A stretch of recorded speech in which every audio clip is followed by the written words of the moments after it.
listeners. If you heard my last episode, I was talking about Psalm 34, but I got to look in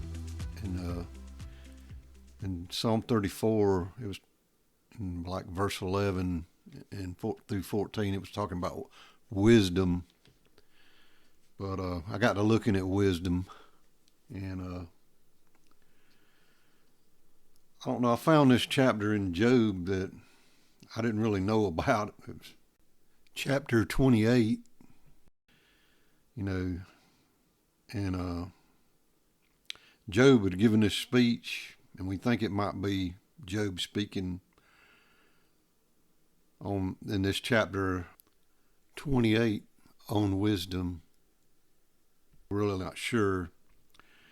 The topic had changed and the tone had changed too, but, we're not sure if it was Job or, like a narrator or whatever, because, Job, that book sort of reads like a play. It has these monologues, Job and his friends, trying to answer about, why is Job suffering, but, we're always looking for why. Why do we suffer? It seems like Job and his friends never see it, but, the reader of Job does see it in a way, But anyway, just looking at chapter 28 is interesting because it's all about wisdom, but it kind of starts out talking about mining, finding treasures and stuff like that. But I'm going to read Job 28, 1 through 4. Surely there is a vein for the silver and a place for gold where they find it. Iron is taken out of the earth and brass is molten out of the stone. He setteth an end to darkness and searcheth out all perfection. The stones of darkness and the shadow of death. The flood breaketh out from the inhabitant, even the waters forgotten of the foot. They are dried up, they are gone away from men. This is kind of different. It's talking about mining. Mining is not really talked about much in the Old Testament. I know it's mentioned in Deuteronomy, I think,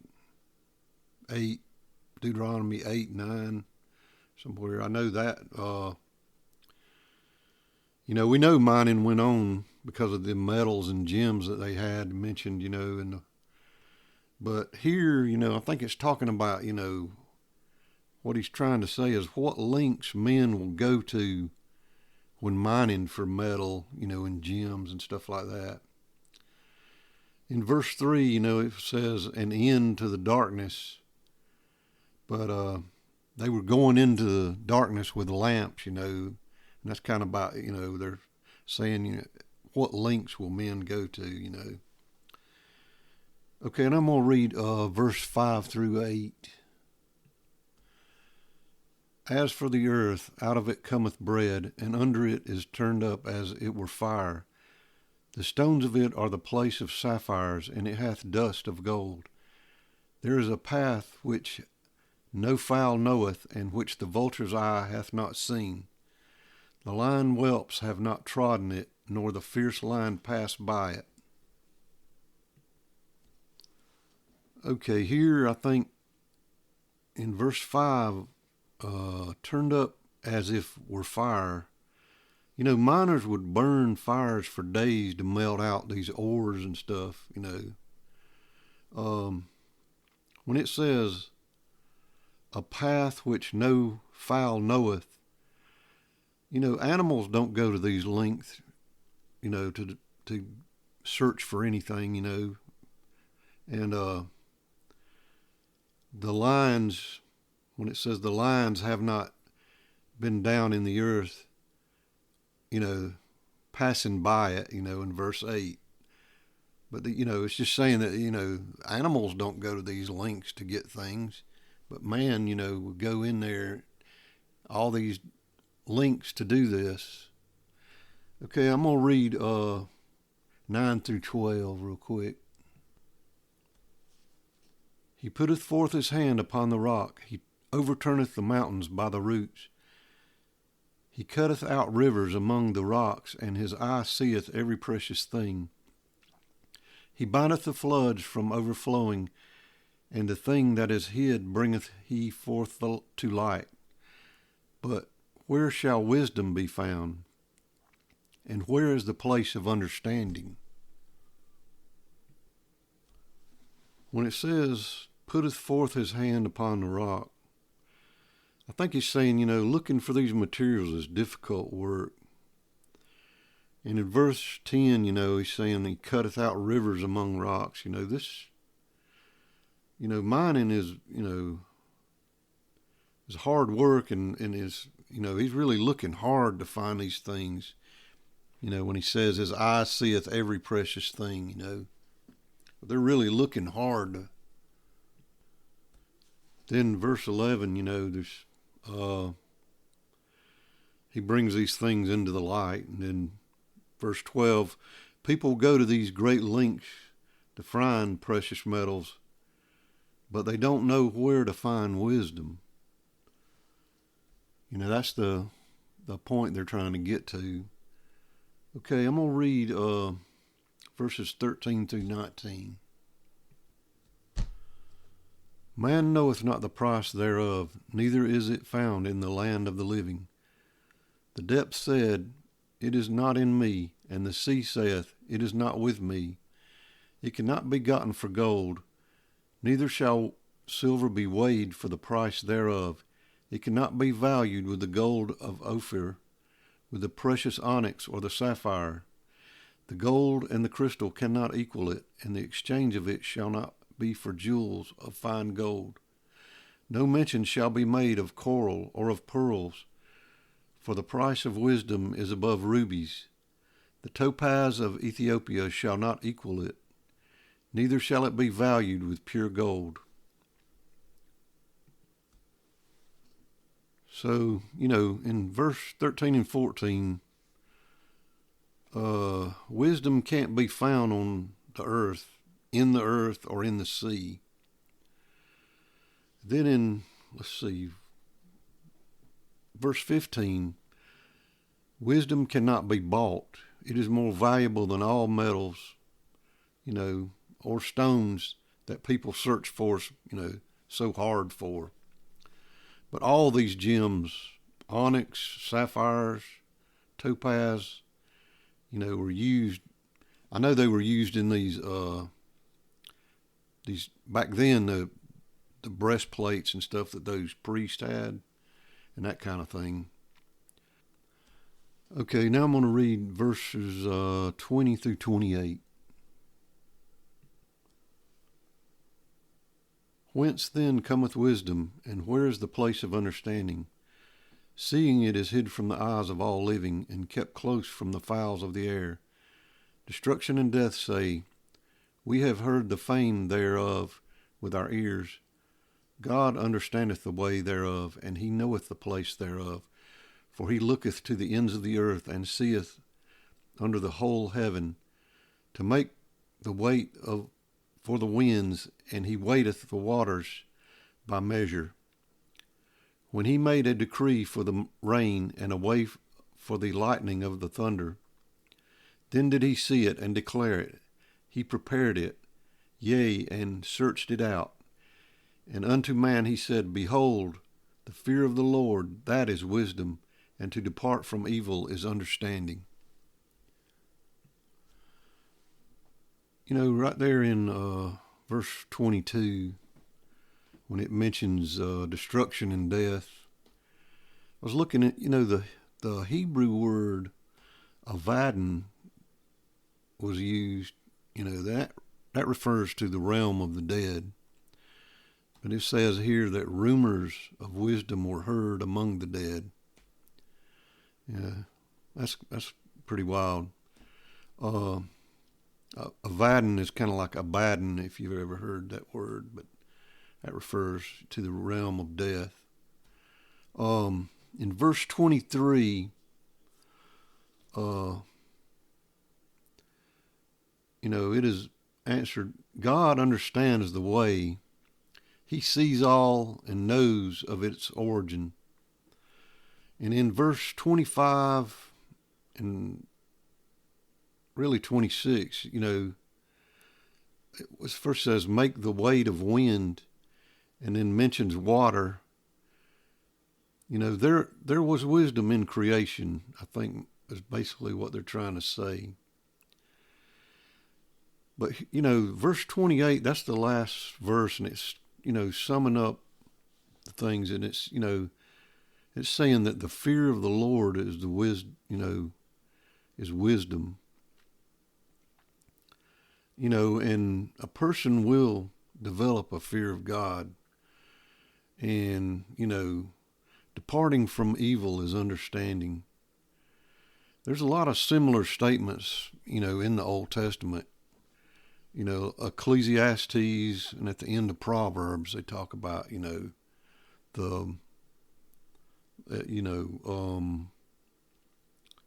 wisdom. You'll get wisdom from the fear of God, that kind of thing.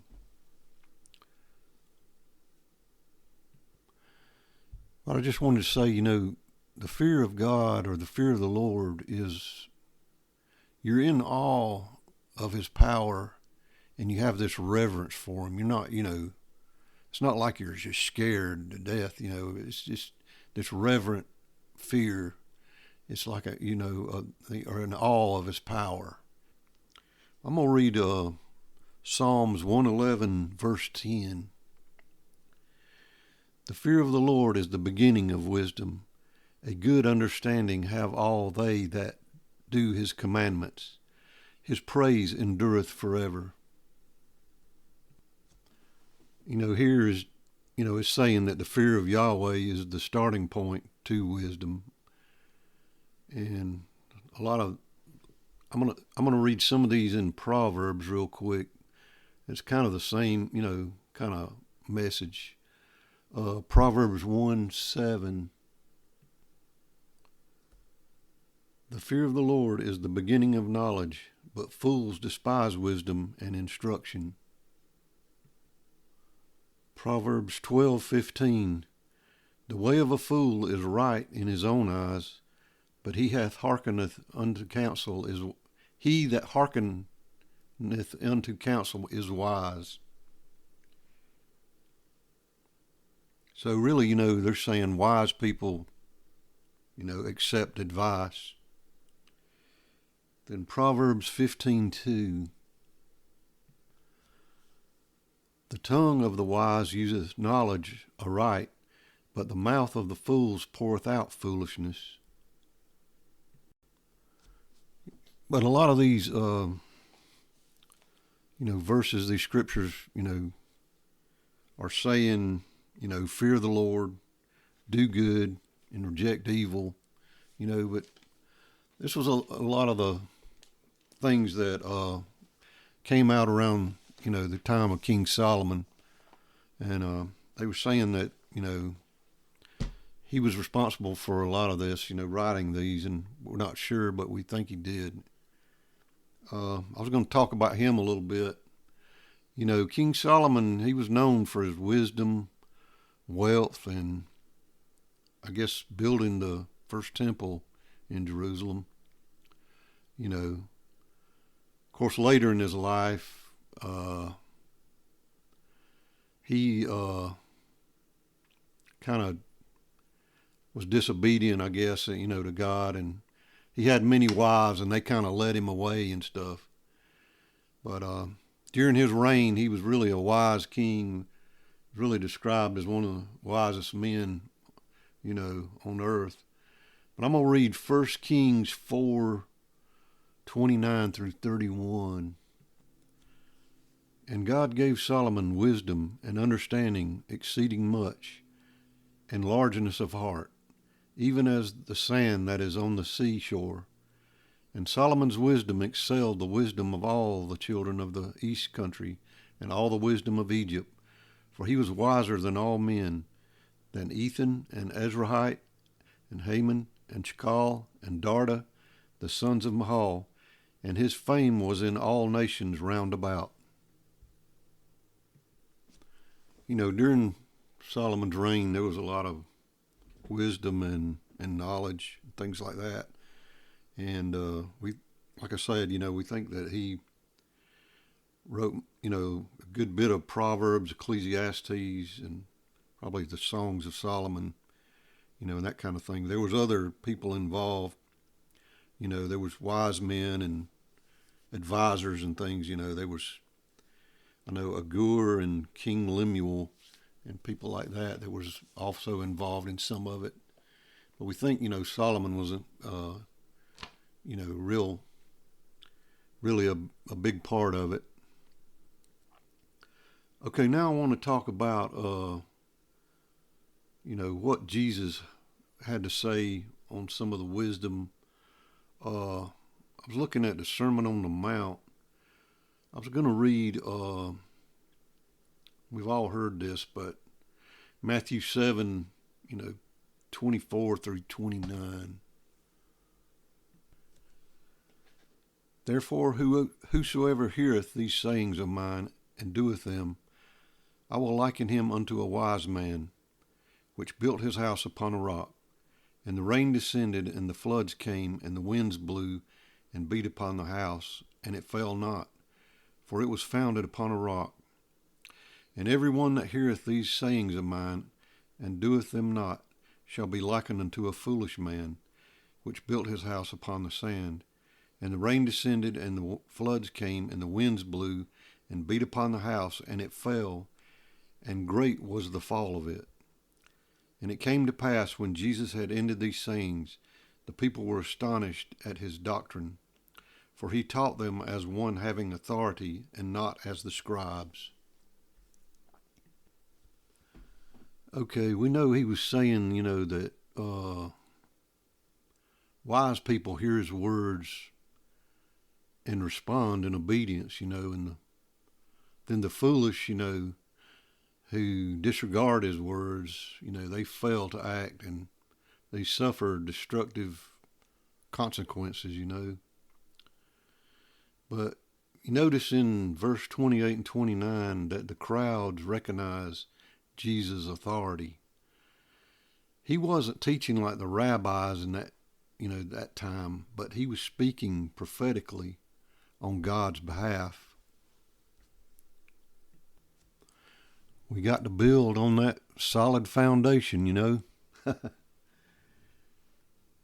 Okay, now I'm going to talk a little bit about what Paul wrote, to the Corinthians when he was explaining wisdom.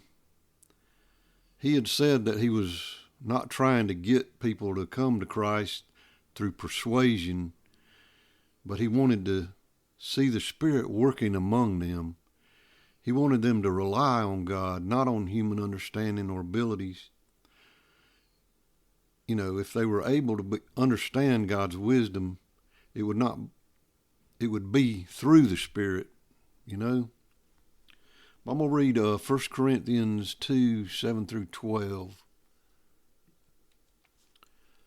But we speak the wisdom of God in a mystery, even the hidden wisdom, which God ordained before the world unto our glory, which none of the princes of this world knew. For had they known it, they would have not have crucified the Lord of glory. But as it is written, eye hath not seen, nor ear heard, neither have entered into the heart of man the things which God hath prepared for them that love him. But God has revealed them unto us by his Spirit, for the Spirit searcheth all things, yea, the deep things of God. For what man knoweth the things of a man, save the spirit of man which is in him? Even so the things of God knoweth no man, but the Spirit of God. Now we have received not the spirit of the world, but the Spirit which is of God, that we might know the things that are freely given to us of God. So Paul was saying that people cannot understand the things of God through human faculties. They must rely on the Spirit. Love for God, not love for wisdom, will give an understanding of God. God's plan of salvation through the cross, when they accept Jesus and realize what he has done for them, Paul says that those seeking to have greater wisdom should seek to walk more closely with Christ. God's Spirit is not like the spirit of people, and it can't be understood or reasoned in this world.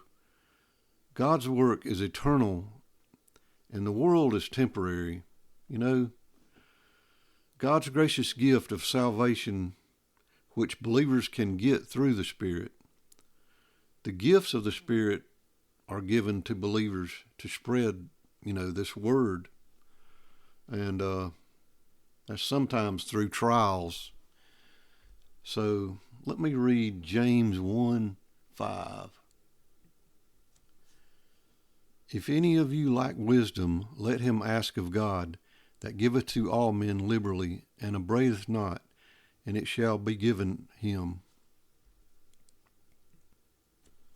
I think James is referring to knowing God's plans and purposes, for us, and being able to live it.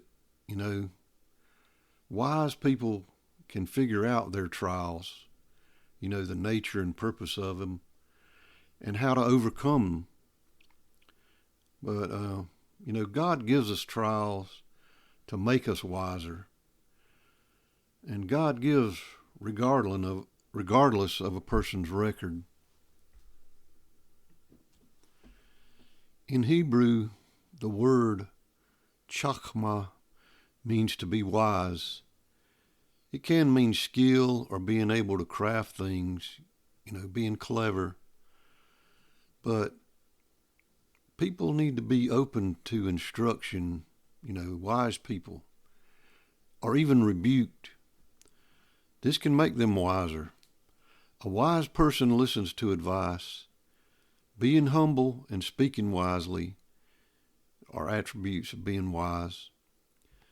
But wise people avoid evil, and most of all, fear of Yahweh, that reverent attitude towards him. That's the starting point for wisdom. This goes beyond knowledge and understanding.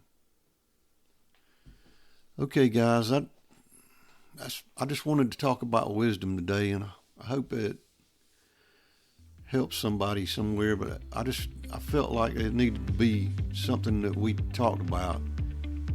Until next time.